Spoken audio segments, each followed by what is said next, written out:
지금처럼 극악의 더운 날씨에 달리기를 하면 체온이 빠르게 오르면서 몸에 많은 스트레스를 주게 됩니다. 이런 더운 환경에서의 달리기는 체온 조절, 심혈관계 기능, 전해질 균형, 신경근개 조절, 그리고 세포의 항상성 유지 등 우리 몸의 다양한 신체 조절 시스템에 부담을 주게 됩니다. 특히 체온이 많이 오르게 되면 일사병이나 열사병 같은 열 질환의 위험이 커질 수 있습니다. 하지만 이런 극한의 조건에서도 전략을 잘 세운다면 우리 몸이 열에 적응하도록 만들 수 있는데요. 이 과정을 열 수능이라고 부르며 일정 기간 더운 환경에 반복적으로 노출되면 체온 조절 능력과 심혈관 반응이 개선되고 운동 능력도 향상될 수 있습니다. 그렇다면 열 수능은 우리 몸에 어떤 변화를 가져올까요? 영상에서 소개하는 열 수능 훈련은 건강한 일반 러너를 대상으로 하며 초보자나 열에 취약한 분들, 기저질환이 있는 분들에게는 추천하지 않습니다. 더운 날씨에 하는 달리기는 평소보다 심박수를 높이고 혈장량을 줄이게 됩니다. 그 결과 심박출량은 떨어지고 근육으로 가는 혈류량도 감소하게 됩니다. 이로 인해 운동 퍼포먼스는 물론 체온 조절 능력도 떨어지게 되죠. 혈장은 혈액에서 적혈구, 백혈구, 혈소판과 같은 혈구를 제외한 액체 성분입니다. 혈액의 약 55에서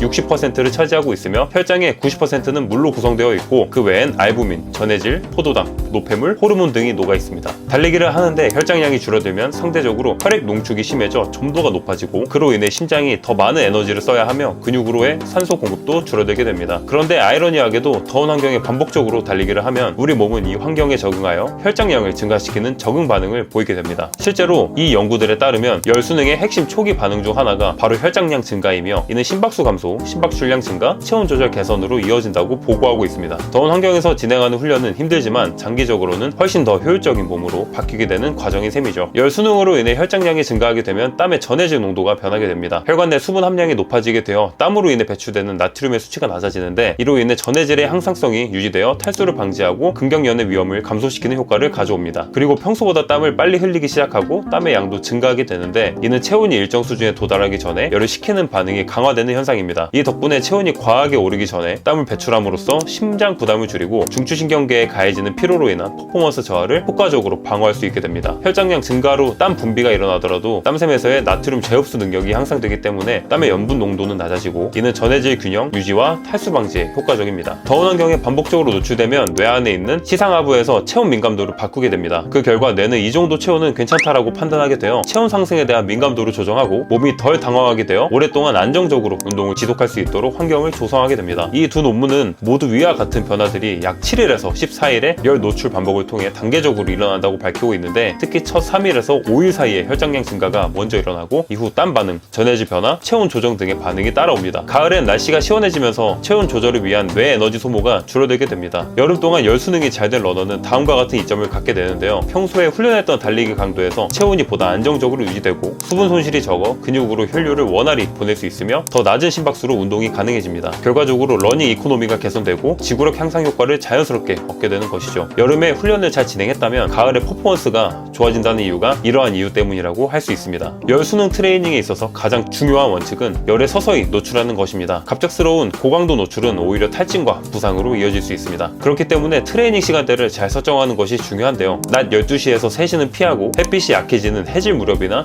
이른 아침을 활용하는 것을 권장합니다. 일사량이 줄어든 상태에서도 기온과 습도가 높기 때문에 열 스트레스를 충분히 줄 수 있기 때문입니다. 운동 방식은 첫 3일에서 5일은 평소보다 훨씬 낮은 강도와 짧은 시간으로 시작하는 것입니다. 이후에 점차 강도를 늘려가며 7일에서 14일간 지속하며 몸에 점진적인 부하를 주어 환경에 적응하도록 만들어야 합니다. 열 환경에서 진행하는 훈련 강도는 심박수를 활용하기에는 부정확할 수 있기에 개인의 운동 자각도와 같은 주관적 지표가 더 효과적인 판단 기준이 될 수 있습니다. 탈수에도 주의를 기울이셔야 하는데요. 운동 전후로 이온 음료를 섭취하여 몸에 탈수 증상이 오지 않도록 하는 것이 필요로 하고 몸 상태에 세심한 주의를 기울이는 것이 필요합니다. 열 수능 훈련은 일정 기간 동안의 반복적이고 점진적인 열 노출을 통해 체온 조절 능력, 심혈관 반응, 체액 균형 유지 등의 생리적 적응을 유도하는 과정입니다. 이러한 적응은 고온 환경에서의 운동 수행 능력 향상에 기여하며 이후 비교적 시원한 환경에서의 러닝 퍼포먼스를 더욱 안정적이고 효율적으로 만들 수 있습니다. 열 수능은 전제 조건이 분명한 생리적 스트레스입니다. 적절한 강도, 노출 시간, 회복 전략 없이 무리하게 훈련을 진행한 경우 탈수, 고체온증, 근육 경련 등 건강에 위협을 줄 수 있습니다. 훈련 중 어지럼증, 오한, 과도한 심박수 상승 등의 이상 반응이 발생하면 즉시 운동을 중단하고 회복에 집중해야 하며 평소보다 더 세밀한 컨디션 파악이 요구됩니다. 결론적으로 열 수능은 정해진 절차와 과학적 원칙에 따라 안전하게 진행되어야 하며 사전 준비와 체계적인 접근이 선행되어야만 그 효과를 기대할 수 있다는 점 말씀드리고 싶습니다. 운동 잘 가르치는 남자 운전남이었습니다.